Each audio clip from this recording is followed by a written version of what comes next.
The following entry was requested by Patreon patron Melvin Shermaine. The database thanks you for your continued support. Warning: the SCP Foundation database is classified. Access by unauthorized personnel is strictly prohibited. Perpetrators will be tracked, located, and detained. Item Number SCP-877. Object Class Euclid.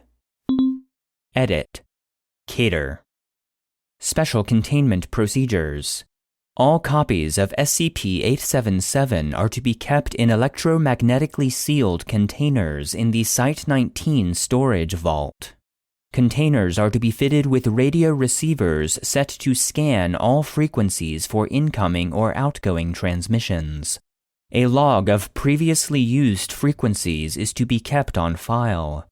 Any transmission from any copy of SCP-877 is to be reported immediately to Site-19 Command. All efforts are to be made to capture as many specimens of SCP-877 as possible to determine any of the object's other abilities. Description: SCP-877 is a set of 4. Edit is a set of 10. Edit 12 microchips acquired between 1990 Redacted. and 2000 Redacted. from the cerebral cortices of different small mammals. Animals found to contain copies of SCP-877 include, but are not limited to, Sciurus carolinensis, the eastern gray squirrel, Felis catus, the domestic cat, and Eumops parotis, the western mastiff bat. The microchips are unmarked except for small stamps, readable only by electron microscope, that read Eskobar University Biology Department, followed by generation and a number. However, no records exist of an institution named Eskobar University.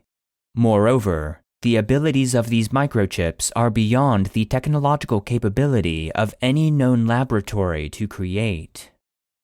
Copies of SCP-877 have a potential processing speed of 3.3 times 10 to the Redacted. million instructions per second at Redacted. terahertz, and storage capability estimated at Redacted. petabytes. The chips are capable of interfacing with and controlling the motor functions of host creatures, though they will usually allow the animal's instincts to carry out routine affairs, such as eating, nesting, and mating. SCP-877 has primarily been noted to take over its host for the purpose of propagating itself. See Addendum 877-2. The mechanism by which this takes place is unknown, but the behavior associated is well documented. A host animal will approach another animal and immobilize it by the most expedient means available to it. The host will bite the creature somewhere on the head, making blood contact between the animals. The original host will release the animal after 10 minutes. Within 24 hours, a new copy of SCP-877 will emerge in the new host. The chip will be slightly smaller, and the generation number will have advanced by 1. The highest generation number located to date is Redacted. Update. See Addendum 877-2. And each chip appears to be capable of propagating itself 6 times, implying that the total population of SCP-877 may be in the millions. Edit: in the tens of millions. Addendum 877-1. Recovery Log. The first copy of SCP-877 located was discovered by zoological researchers at the University of Redacted. in Tennessee in 1990 Redacted. during a typical dissection. Its unusual presence inside the creature drew the attention of Foundation scientists, who determined it to be a first-generation chip. Analysis of unusual energy readings from the chip led to scanning for radio transmissions with a frequency of redacted, leading to the capture of 2 more chips. Instances of SCP-877 began changing frequencies repeatedly. However, having several specimens in captivity made tracking easier. Addendum 877-2 Update Log February redacted, 2011 10th specimen acquired. During testing, a major spike in radioactivity was recorded on several different frequencies. At this time, all instances of SCP-877 in captivity ceased transmitting on any frequency, and all known frequencies for SCP-877 transmission went dead. O5 Command believes the rest of the chips are communicating on scrambled channels and continuing their propagation cycles.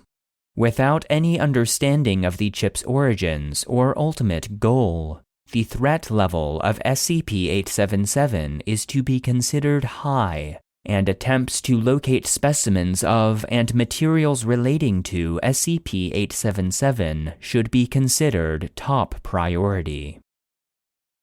August redacted, through redacted, 2011. On 2 separate occasions within a week, reports were received of attacks against isolated humans by clusters of animals of different species working together. A single specimen of Didelphis virginiana, the North American opossum, was captured. Presence of SCP-877 confirmed during dissection. Reclassification to Cater requested. August redacted, 2011. Cater reclassification denied by O5 Command. September redacted, 2011. Another attack involving SCP-877 recorded. 2 Boston Terriers, 4 squirrels, and a garter snake cooperated in attacking an 11-year-old child who had strayed into a wooded area near her home. Using radio frequency tracking, the 2 terriers were contained. Presence of SCP-877 was confirmed by dissection. Both specimens were marked Generation redacted, and were located deeper in the cerebrum, making discovery more difficult. Mobile Task Force Row 1, the professors, formed and mobilized for rapid response and containment of SCP-877 instances. September redacted, 2011. After reports of unusually violent behavior, the victim of the previous SCP-877 attack was brought in by Foundation researchers. MRI scan inconclusive, though a small shadow was seen in the cerebral cortex. Researchers confirmed that the object was most likely SCP-877, given its consistent shape and location during multiple scans, though definite identification would not be possible while the subject was still alive due to the chip's placement. September redacted, 2011. Cater reclassification approved by O5 Command.